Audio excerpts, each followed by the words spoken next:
Now let's get started on the rear view camera install. Here is the 2.5K rear camera, and it is wired up with the rest of this bundle, but you could disconnect that for now. We're just gonna route the wiring to start out. So on the other side, you're doing basically the same thing, except for you don't have that dead pedal to deal with. So again, take out that side panel there out of the floor, just pop it out, and then you can unscrew the rubber stopper there by hand, pull the kick panel straight back and then out. The wiring on this side will also route exactly the same way, up through that strip, across the A-pillar behind the airbag, and then tuck it up under the headliner to the monitor.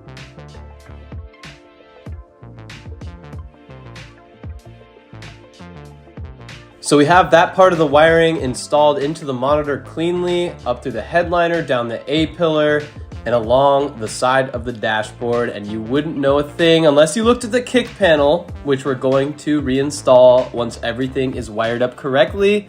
Now let's go ahead and keep routing the wiring back to the tailgate. And again, here's the point of feedback I was discussing before. You could see I had to turn the USB-C plug 180 in order to fit the rear camera wire. So let's start routing our rear camera wiring. Start by putting the wire behind those two clips that hold in the front kick panel there. Then continue by putting the kick panel back in place, and then route the wire through that floorboard there.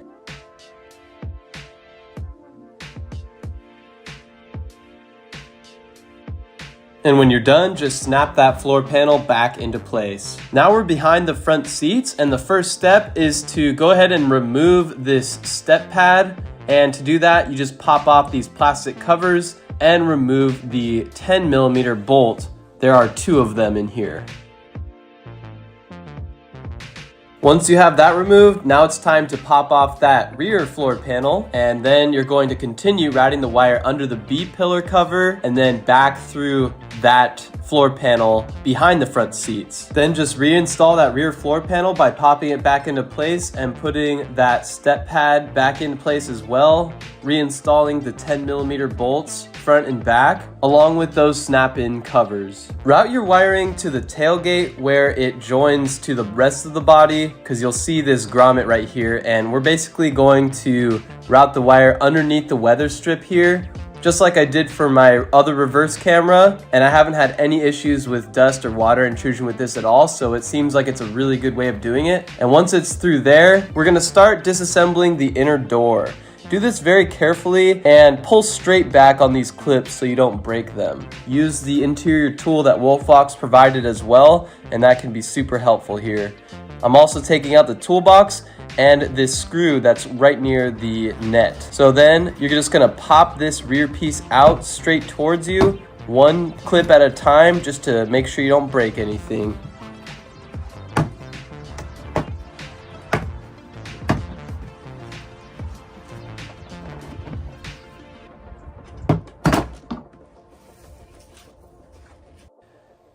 Now that the rear plastic is out of the way, we can route the wire through the grommet into the inside of the rear tailgate there. Start by peeling back the plastic a little bit and then stuff the wire through the side of the grommet just like this, and then make sure you reseat the grommet as best as you can to prevent dust intrusion as well as water intrusion. Once you're done, you should have the wire through in addition to that red convenience wire. That's your trigger wire in order to let the WOLFBOX unit know that you want to look out of the back camera only, so that will automatically take up the whole screen when you put your vehicle in reverse. And the way it knows that is that it gets a 12-volt signal from your reverse lamp.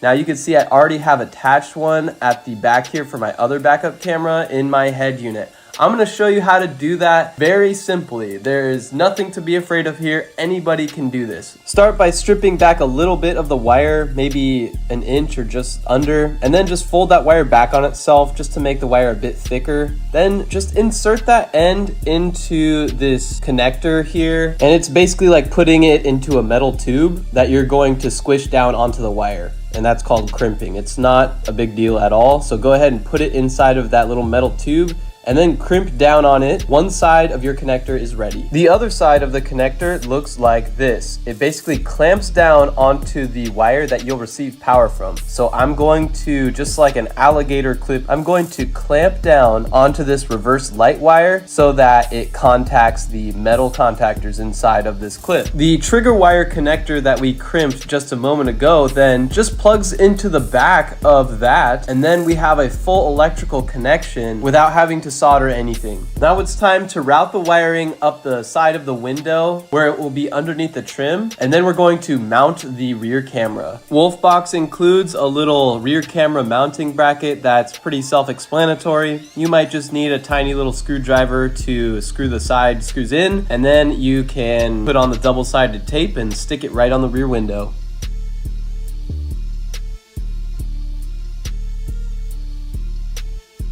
When you're done with that and routing the wiring, then you can go ahead and put those interior panels back on by just snapping all the clips back into the door. And there is one screw behind the net where that upper buckle cover is. Then just put the toolbox back in and you're done.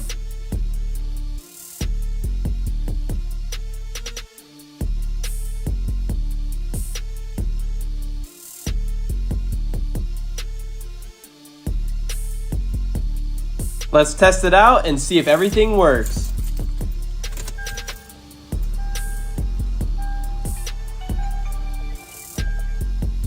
And this is before I realized that you could point the camera down using that swivel on the front, so I'm struggling to understand why it's pointed so high. All I have to do is push that swivel down on the front of the camera.